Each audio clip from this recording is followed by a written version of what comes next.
인생을 돈벌이에만 집중하는 것은 야망의 빈곤을 보여주는 것이다. 당신 스스로에게 너무 적은 것을 요구하는 것이다. 야망을 가지고 더 큰 뜻을 이루고자 할 때에야 비로소 진정한 자신의 잠재력을 실현할 수 있기 때문이다.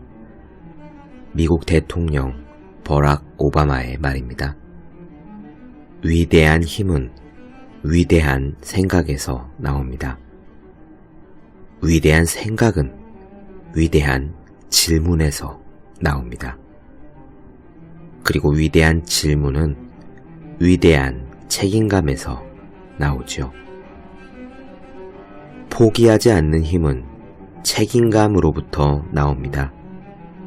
공부가 힘들면 책임져야 할 것들을 떠올리기 바랍니다. 더 무거운 짐을 진 사람은 더 큰 힘을 낼 수 있습니다. 등수를 올리기 위해, 좋은 대학에 가기 위해, 걱정 없이 먹고 살기 위해.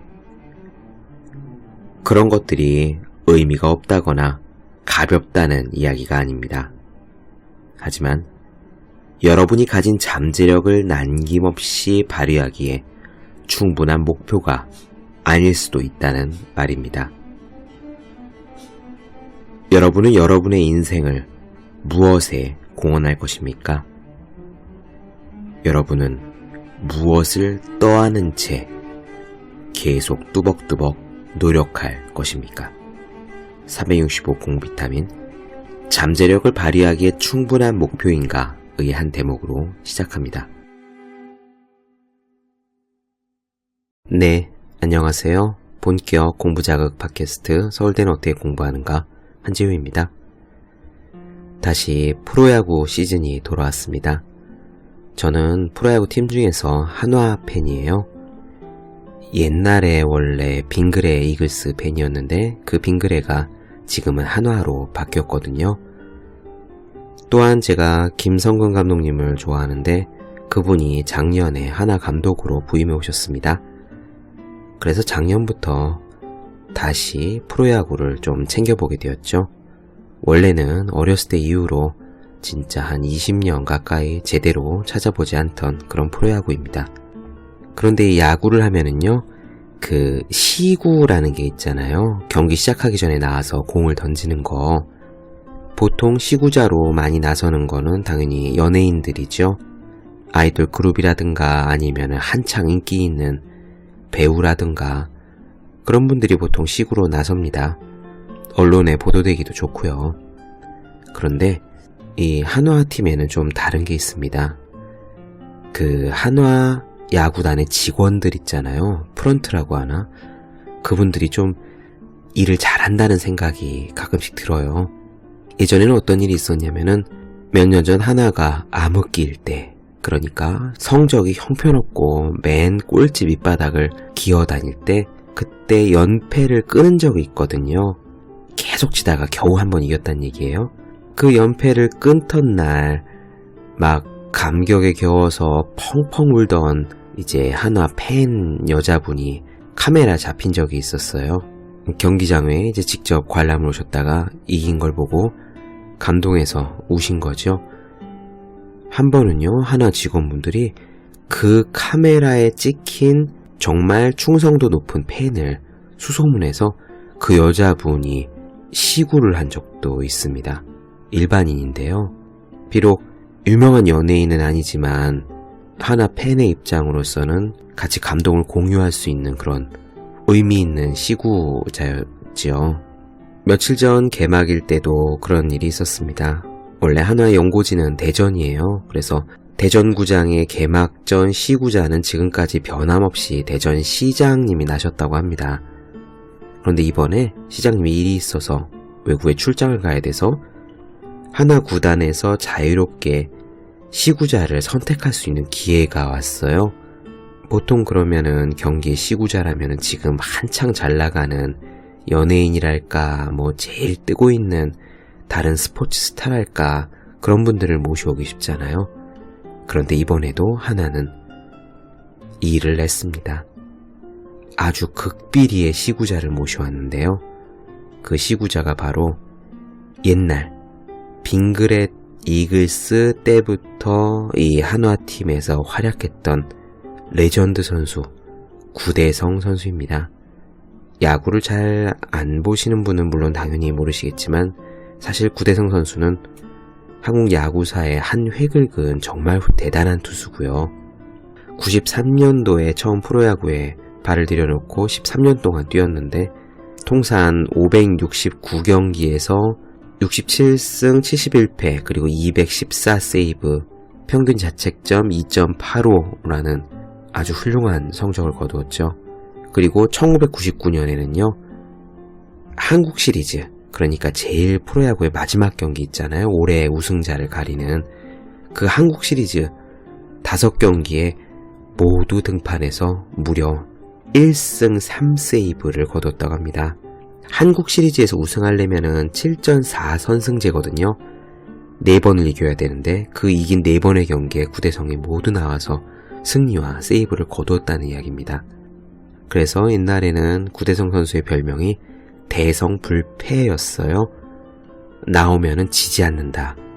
이글스의 수호신이었던 거죠. 그런데 우리가 한화 팬이 아니라도 구대성 선수를 야구 팬이라면 다 좋아하고 기억하는 이유는 사실 이 한일전, 일본과 한국이 겨루는 야구 경기에서 구대성 선수가 아주 강한 면모를 보였기 때문입니다. 담이 커서요. 큰 경기에서 강했다고 해요. 국제대회에서 공식적인 일본 킬러였습니다. 그래서 저 2000년 시드니 올림픽에서는요. 동메달 결정전에서 한국이랑 일본이 맞붙었는데 이 구대성 선수가 혼자서 한 게임 9이닝 전체를 완투하면서 공을 무려 150개나 던져가면서 3실점으로 틀어막아 승리투수가 된 적도 있습니다.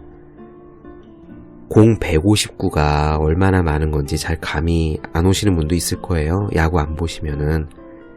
보통 선발로 공을 던지는 그런 좋은 투수라고 해도 109 정도가 한계입니다. 아무리 그날 경기를 잘 던졌어도 109 넘어가면은 거의 바꾸거든요. 그런데 구대성 선수는 무려 150개의 공을 혼자서 던지면서도 그 강력한 구위를 잃지 않고 일본 팀을 틀어막아서 우리 한국에 동메달을 안겨 주었었던 거죠. 지금 저는 구대성 선수가 93년도에 시작해서 2000년 시드니 올림픽에 뛰었다 이런 이야기를 했는데 지금 그러면 구대성 선수는 무엇을 하느냐? 아직 현역 선수입니다. 올해 나이 47살. 한국을 제패하고 일본으로 건너가서 일본도 제패하고 미국 메이저리그로 건너가서 거기서도 좋은 활약을 펼쳤지만 부상을 당했어요.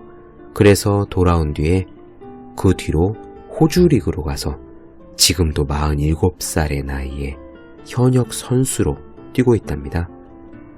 인터뷰에서 구대성 선수는 말하기를 자기의 꿈은 50살까지 현역에서 뛰는 거다 라고 하면서 공 시속이 130km 아래로 떨어지면 선수 생활을 그만둘 생각인데 지금도 최고 구속이 137km는 나온다 라고 이야기했습니다. 47살의 현역 야구 선수 정말 대단하지 않나요? 그런데 이런 레전드 구대성 선수가 이번에 시구 때문에 한화를 찾아서 한화에 있는 어린 선수들, 새내기들한테 남긴 메시지가 있습니다. 올해 이제 개막, 그러니까 또 한 시즌을 앞두고 가슴 설레하는, 그리고 잘해야지라고 다짐하고 있는 그런 젊은 선수들에게 레전드 구대성 선수는 이 한마디 메시지를 남겼습니다. 야구장 안에서는 내가 최고라는 생각을 가져야 한다. 자신을 강력하게 믿는 거, 야구장 안에서는 자기가 최고라고 생각하는 거, 그런 자기 신뢰가 구대성 선수를 레전드로 만들었고 50살이 가까운 지금 나이에도 변함없이 현역 선수로 뛸 수 있게 만들어 온 힘이 아닌가 생각했습니다. 이 구대성 선수의 인터뷰, 내가 최고라는 생각을 가져야 한다를 보다가요, 저는 문득 랄프 왈도 에머슨의 자기 신뢰라는 책을 떠올렸습니다.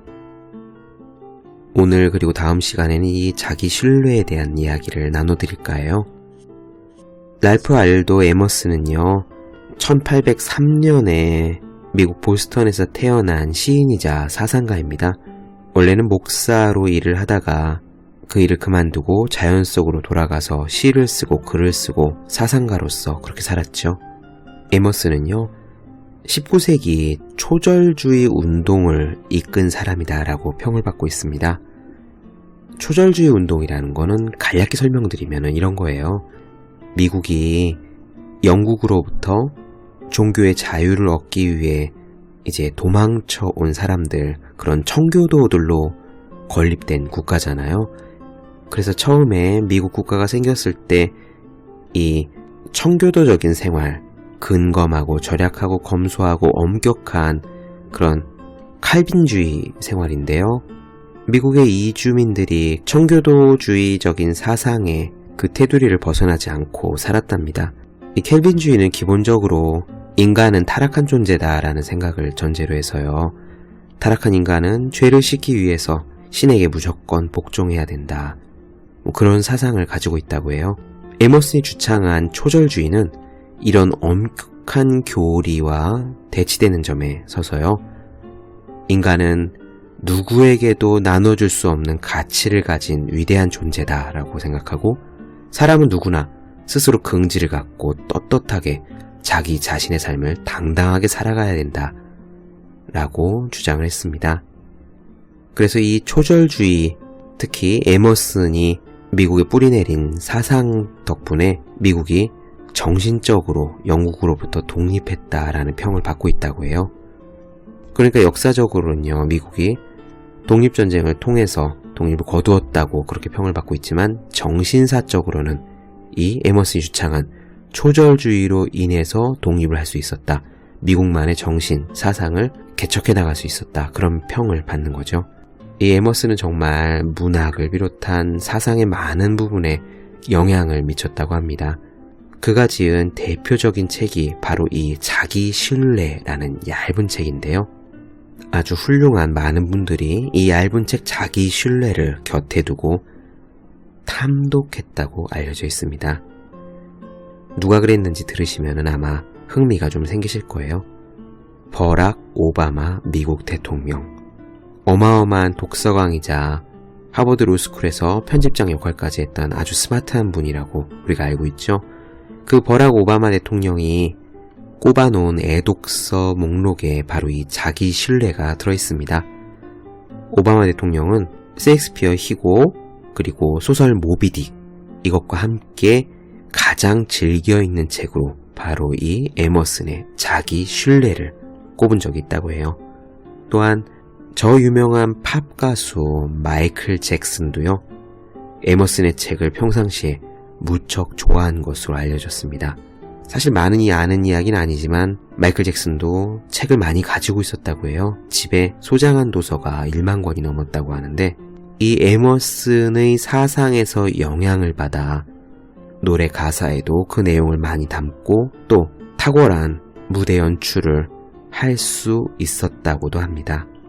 버락 오바마와 마이클 잭슨, 그 대성공가들이 곁에 두고 탐독했던 책 에머슨의 자기 신뢰. 이만하면은 자기 신뢰의 내용을 한 번쯤 들어보고 싶다라는 생각이 드시지 않나요? 너를 자기 밖에서 구하지 마라 라는 강력하고 단호한 메시지를 담은 이 자기 신뢰라는 책은요, 곁에 두고 틈틈이 읽으면, 특히 요즘처럼 살기가 어렵고 경쟁이 심하고 그래서 내가 과연 제대로 살고 있는 걸까, 걱정과 불안과 초조함이 가득한 이 시대에 우리에게 많은 위안을 주지 않을까라는 생각을 해봅니다. 그래서 저는 이번 시간과 다음 시간에 걸쳐서 이 자기 신뢰, 무척 얇은 책이거든요. 총 4개장으로 이루어져 있는데 이 내용을 전부 다 낭독해 드릴 생각입니다. 방송을 들으시는 여러분 모두가 보다 자기 자신에 대한 확신을 가지고 조금 더 당당하게 그리고 행복하게 일하고 공부하고 노력할 수 있는데 도움이 되셨으면 좋겠습니다. 단 시작하기 전에 한 가지 말씀드릴 게 있어요. 들어보시면 알겠지만 자기 신뢰라는 메시지는요, 사실 말랑말랑하진 않습니다. 마치 시퍼렇게 날이 서 있는 칼과 같아요. 무슨 뜻이냐면요, 이런 거예요. 우리는 항상 좋은 사람이 되고 싶어 합니다.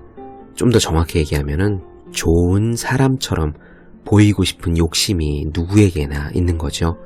그러다 보니까 주위 사람들이 우리에게 요청을 하는 것, 사회가 우리에게 요구하는 것들에 꼭 그렇게 하고 싶지 않아도 적당히 좋은 게 좋은 거지 하면서 적당한 선행과 적당한 좋은 일과 적당히 요구를 들어주면서 그렇게 가능한 트러블 없이 살아가고 있고, 또 그렇게 둥글둥글하게 살아가는 모습이 권장되기도 합니다. 하지만 에머슨의 메시지는 좀 다릅니다.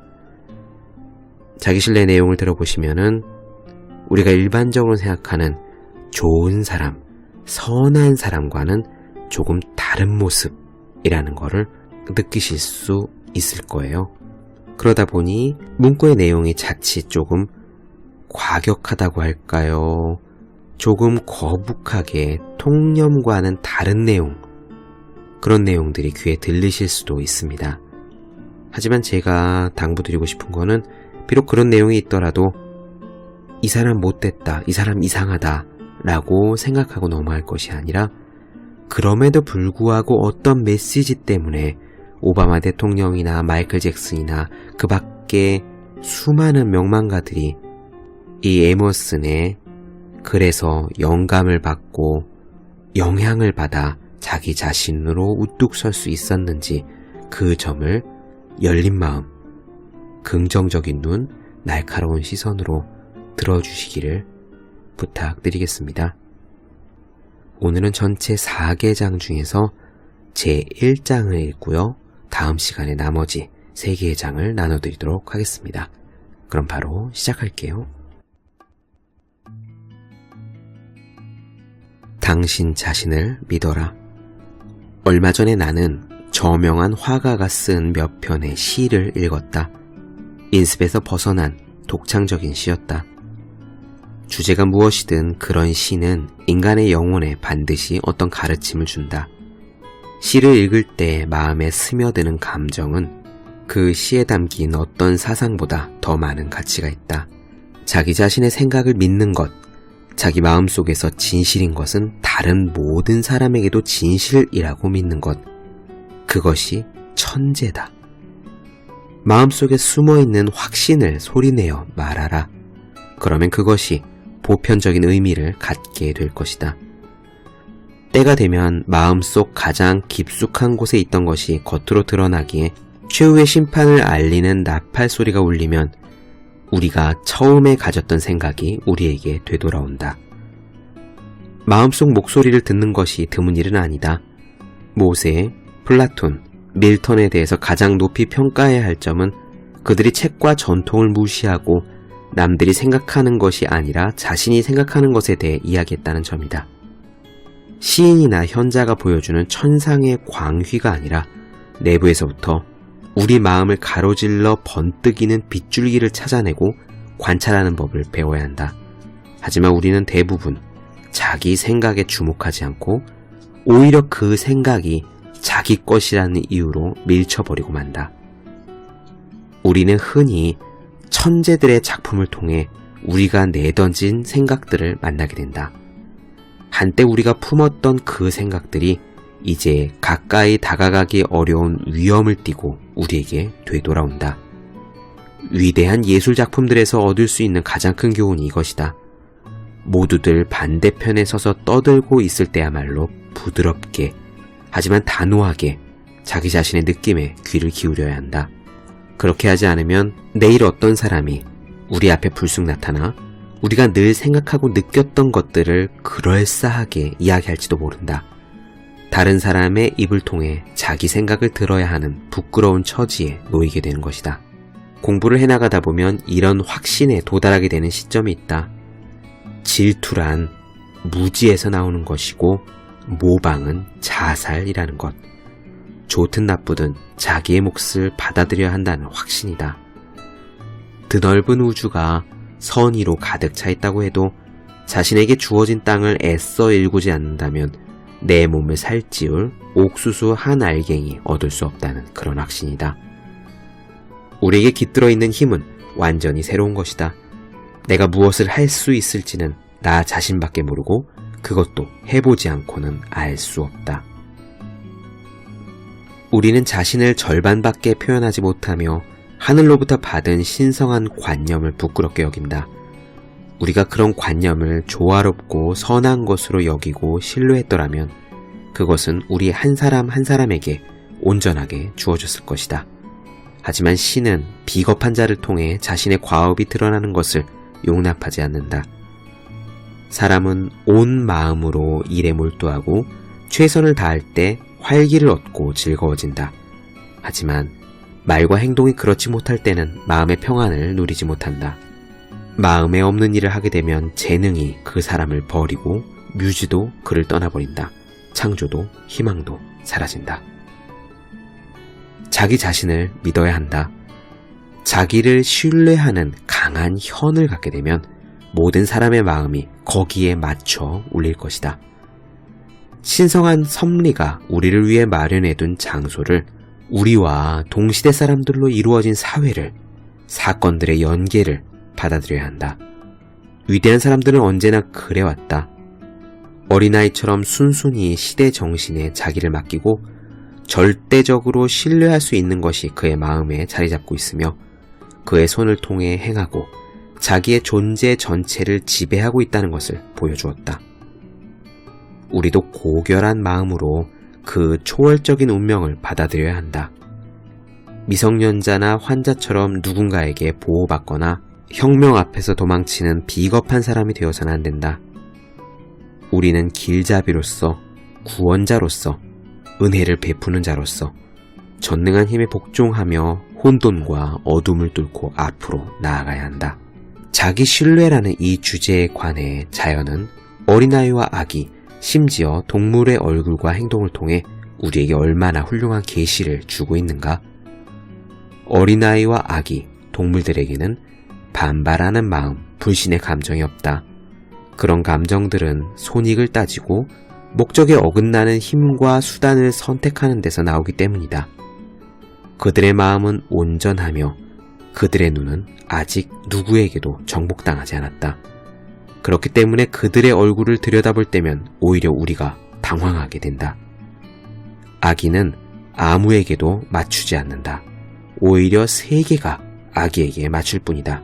아기가 혼자 있으면 어른들이 아기 주위로 몰려가 아기를 어르고 장난치지 않던가. 신은 사춘기의 소년, 장년기의 어른에게도 각각 마찬가지로 나름의 매력을 부여해 선망의 대상이 되고 품위를 갖출 수 있도록 했다. 본연의 모습을 간직하는 한 그들의 주장이 무시당하는 일이 없도록 만든 것이다. 젊은이들이 쩔쩔매며 할 말을 제대로 못한다고 해서 무력한 사람들이라고 생각해서는 안 된다. 귀를 기울여보라. 젊은이들이 옆방에 있으면 목소리가 아주 또렷하고 힘있게 들려올 것이다. 그들은 또래를 만나면 어떻게 대화를 나누어야 하는지 잘 안다. 끼니를 걱정할 필요가 없는 소년들은 다른 사람을 회유하는 말과 행동을 경멸한다. 군주와 같은 태연함이야말로 인간이 천성적으로 타고난 건전한 태도다. 극장에서 무대를 쳐다보는 관객처럼 소년은 거실에 앉아서 이 세상을 바라본다. 그는 구석자리에 앉아 지나가는 사람들과 사물을 부담 없이 독립적으로 바라본다. 소년은 그 또래 특유의 재빠르고 단순한 방식으로 좋다, 나쁘다, 재미있다, 어리석다, 마음이 끌린다, 귀찮다는 식으로 그들을 판단한다. 소년은 결과나 이해관계에 조금도 구애받지 않는다. 제 마음대로 순수하게 판결을 내린다. 소년은 우리를 전혀 신경 쓰지 않는다. 하지만 어른들은 자의식으로 인해 감옥에 갇혀있는 셈이다.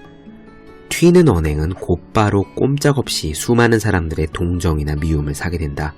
그러므로 다른 사람들의 감정을 고려하지 않을 수 없다. 이런 일에는 망각의 강이 없다. 어떤 맹세에도 구속되지 않은 채 영향도, 편견도, 오점도, 두려움도 없는 결백하고 한결같은 시선으로 사물을 바라보는 사람은 두려움을 불러일으키는 존재가 된다. 그는 주위에서 일어나는 모든 사건에 대해 자신이 생각하는 것을 그대로 말할 것이다. 그러면 그 의견은 단순히 개인적인 것으로 치부할 수 없다. 귀 기울여 들을 필요가 있는 그 의견은 화살처럼 사람들의 귀를 뚫어 두려움에 떨게 할 것이다. 이런 목소리들은 우리가 고요히 홀로 있을 때 들린다. 우리가 세상 속으로 들어가면 그 목소리는 희미해져 들을 수 없게 된다. 사회는 구성원 한 사람 한 사람이 가진 인간다움을 빼앗으려 음모를 꾸민다. 사회는 일종의 주식회사이다. 그 속에서 각각의 주주들은 자신이 먹을 빵을 더 확실히 보장받는 대신 그 대가로 자유와 교양을 넘겨주기로 합의한 셈이다. 거기서 우선적으로 요구되는 덕목은 수능이다. 자기 신뢰는 혐오의 대상이다. 사회는 본질과 창조성이 아니라 명목과 관습을 사랑한다. 누구든 진정한 인간이 되려고 한다면 사회에 영합해서는 안 된다. 불멸의 승리를 얻으려는 사람은 선이라는 명목에 가로막히지 않고 그것이 진정한 선인지 스스로 탐구해야 한다. 결국에는 자기 자신의 정신적 고결함보다 신성한 것은 없다. 먼저 자신의 무죄를 선언하고 자기 자신을 감옥에서 해방시켜라. 그러면 세계는 자연히 거기에 동의할 것이다. 내가 아주 젊었을 때 세간의 존경을 받던 어느 조언자에게 했던 말을 아직도 기억하고 있다. 그는 교회에 낡아빠진 교리로 나를 성가시게 했다. 나는 그에게 물었다. 내가 만일 나 자신의 내부에서 나온 명령을 전적으로 따른다면 신성한 전통이라는 게 무슨 소용이 있는가? 그러자 그 친구는 대답했다. 하지만 그런 충동은 위에서가 아니라 아래로부터 온 것인지도 모르지. 그래서 나는 이렇게 말했다. 정말 그렇다고는 생각하지 않지만 혹시 내가 악마의 자식이라면 나는 악마의 명령을 따르며 살 작정이네. 나에게는 내 본성에서 나온 율법 이외에는 어떤 것도 신성하지 않다. 선과 악은 단순히 이름에 지나지 않는다. 그래서 선이 악으로 혹은 악이 선으로 쉽게 바뀔 수 있다. 오직 하나 옳은 것은 내 본성을 따르는 것이고 오직 하나 잘못된 것은 내 본성에 반하는 것이다. 모두가 반대한다고 하더라도 사람은 자기 자신을 제외한 모든 것은 허울뿐이고 덧없는 것인 양 행동해야 한다. 우리가 배지나 이름, 거대한 단체나 조직 따위에 얼마나 쉽게 굴복하는지 생각해보면 부끄러울 따름이다. 점잖고 말 잘하는 사람 앞에 있으면 나는 필요 이상으로 영향을 받고 동요한다. 하지만 몸을 똑바로 세우고 씩씩하게 나아가 언제라도 무례한 진실을 말해야 한다. 악의와 허영심이 박애라는 옷을 걸치고 나타난다면 눈을 감아 주어야 할까? 어떤 사람이 새로운 소식을 전하러 내게 왔다고 하자 노예제도 폐지라는 박애적인 임무를 띈 사람이다. 그런데 그가 사실은 험악한 고집쟁이라면 그에게 이렇게 말하는 것은 어떨까? 가서 당신의 아이를 사랑하고 당신을 위해 나무를 패고 험한 일을 하는 사람을 사랑하십시오. 선한 마음을 가지고 겸손해지세요. 그런 미덕을 가지세요. 멀리 있는 흑인들에 대한 믿을 수 없는 온정으로 당신의 냉담하고 무자비한 야심을 치장하지 마세요. 먼 곳에 있는 사람들에 대한 당신의 사랑은 집에서는 악의에 지나지 않습니다. 사람을 그렇게 대하는 것은 거칠고 무례한 짓이지만 그럼에도 불구하고 진실은 가식적인 사랑보다 훌륭하다. 우리가 품은 선의에는 얼마간 모가 나 있어야 한다. 그렇지 않다면 그것은 아무것도 아니다. 사랑의 가르침이 울고 흐느끼는 것에 지나지 않는다면 그런 사랑의 가르침에 대한 반작용으로 증오의 가르침이 있어야 한다. 내 천성이 나를 부르면 나는 부모도 아내도 형제도 멀리한다. 나는 문 기둥에 기분 내키는 대로라고 써놓을 것이다. 사실 그 말의 의미가 기분 내키는 대로 하는 것보다는 좀 더 나은 것이기를 바라지만 그것을 설명하느라 시간을 허비할 필요는 없다. 내가 왜 함께 있을 사람을 찾는지 혹은 왜 혼자 있고 싶어 하는지 설명해 주기를 기대하지 말았으면 좋겠다. 오늘 어떤 사람이 내게 말했다. 가난한 사람들 모두에게 좋은 상황을 가져다 줘야 할 의무가 내게 있다는 말이었다. 그런 말을 내게 하지 말라.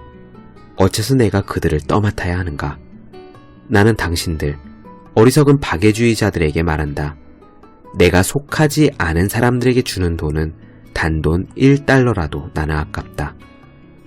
정신적으로 절대적인 친근감을 느껴 나 자신을 사고 팔아도 좋을 만큼 가까운 그런 사람들이 있다.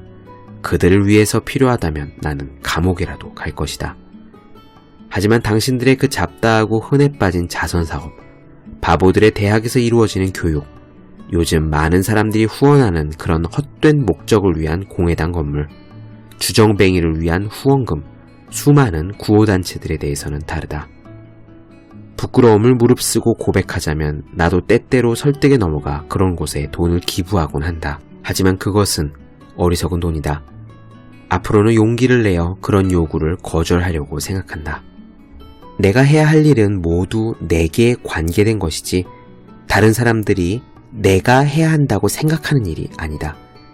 이 기준을 지키는 것은 일상생활이나 지적인 생활에서 똑같이 어려운 일이기는 하지만 중요한 것과 하찮은 것을 구분하는 가장 중요한 지표가 될 수 있다. 세상에는 당신의 의무가 무엇인지 당사자인 당신보다 더 잘 안다고 생각하는 사람들이 항상 있게 마련이므로 이 기준을 지키는 것이 대단히 어렵다. 세상에 살면서 세상의 의견을 쫓아 생활하는 것은 쉽다. 혼자 있으면서 자신의 의견을 따라 살아가는 것도 쉽다. 하지만 위대한 사람은 시끄러운 군중 속에서도 온화한 태도로 혼자 있을 때와 같은 독립성을 유지한다. 이미 당신에게 의미 없어진 관습에 순응하는 것을 반대하는 이유는 그것이 당신이 가진 힘을 흐트려 놓기 때문이다. 인습에 순응하는 것은 당신의 시간을 빼앗고 당신의 본성이 느낀 인상을 흐릿하게 만든다. 당신이 죽은 교회를 지지한다면, 생명력을 잃은 성서협회 같은 곳에 기부한다면, 비천한 하녀처럼 식탁이나 차리고 있다면 그런 모습을 통해서 나는 당신이 정확히 어떤 사람인지 분별해낼 수가 없다.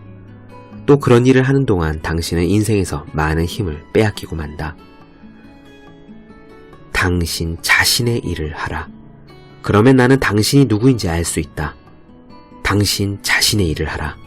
그러면 당신은 자신을 더 강하게 만들 수 있다. 수능이라는 유희가 얼마나 장님놀이 같은 것인지 생각해 봐야만 한다.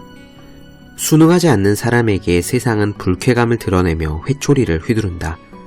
그러므로 어떤 사람이 얼굴을 잔뜩 찌푸리고 있으면 주위 사람들은 그의 기색을 살피게 된다. 길거리에서, 친구의 거실에서 방관자들은 그를 흘깃거린다. 구경꾼들이 나타내는 반감이 경멸이나 저항감 같은 것에 뿌리를 두고 있다면 그는 그것을 받아들이고 쓸쓸히 집으로 돌아갈 수밖에 없다. 하지만 그들의 다정한 얼굴과 마찬가지로 대중의 찌푸린 얼굴에는 달리 깊은 이유가 없다. 그저 바람이 부는 대로 신문에서 보여주는 방향에 따라 이런 표정을 지었다가 저런 표정을 지었다가 할 뿐이다.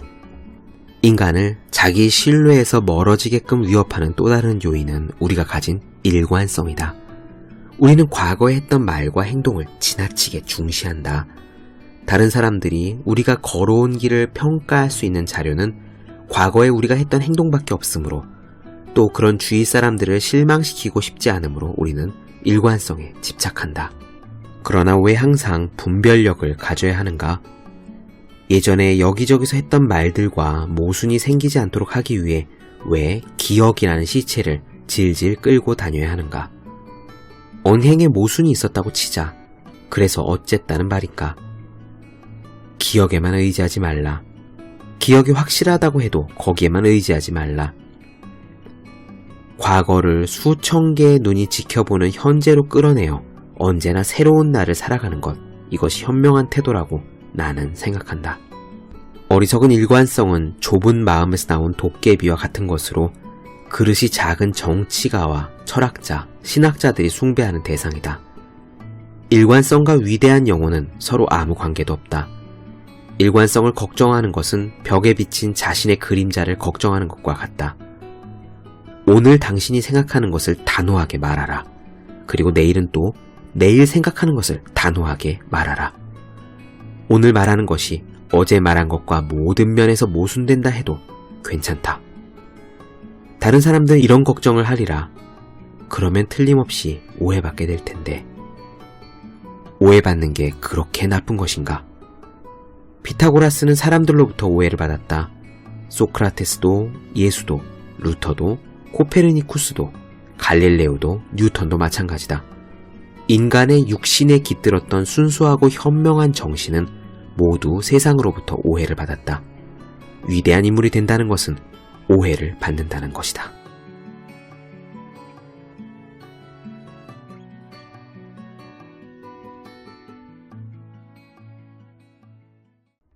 네, 에머슨의 자기 신뢰 중 첫 번째 장, 당신 자신을 믿어라. 어떻게 들으셨나요? 우리가 생각하는 좋은 사람의 이미지, 그런 것과는 다른 과격하고 강도 높은 표현도 들어있습니다. 하지만 그럼에도 불구하고 제가 가능한 가감없이 이 전체를 읽어드린 거는요, 뻔한 윤리교과서 같지만은 않은 이 얇은 글에 오바마 대통령이나 마이클 잭슨이나 또 미국의 수많은 사상가들이 많은 영향을 받고 미국이라는 나라가 영국으로부터 정신적인 독립을 했다고 그렇게 여겨지기 때문입니다. 이 안에서 여러분의 문제 해결에 도움이 되는 강력한 메시지를 각자 나름대로 찾아주셨으면 좋겠습니다. 네, 본격 공부작업 팟캐스트 서울대는 어떻게 공부하는가? 오늘은 에머슨의 자기 신뢰, 그 첫 번째 내용을 나눠드렸습니다. 더 많은 이야기가 궁금하신 분들, 질문사항 있으신 분들은 네이버 블로그 허생의 즐거운 편지를 찾아주시면 되겠습니다. 그리고 매일매일 공부하시는 여러분들, 여러분 주변에 또 매일매일 공부하시는 그분들을 위해서 공부하기 전에 하루 한 페이지씩 읽으면 공부할 의지가 살아나는 책, 보기만 해도 공부하고 싶어지는 365 공부 비타민을 선물해 주시면 좋겠습니다. 오늘은 여기까지 하겠습니다. 저는 다음 시간에 뵐게요. 여러분 모두 열심히 공부하십시오. 저도 열심히 하겠습니다.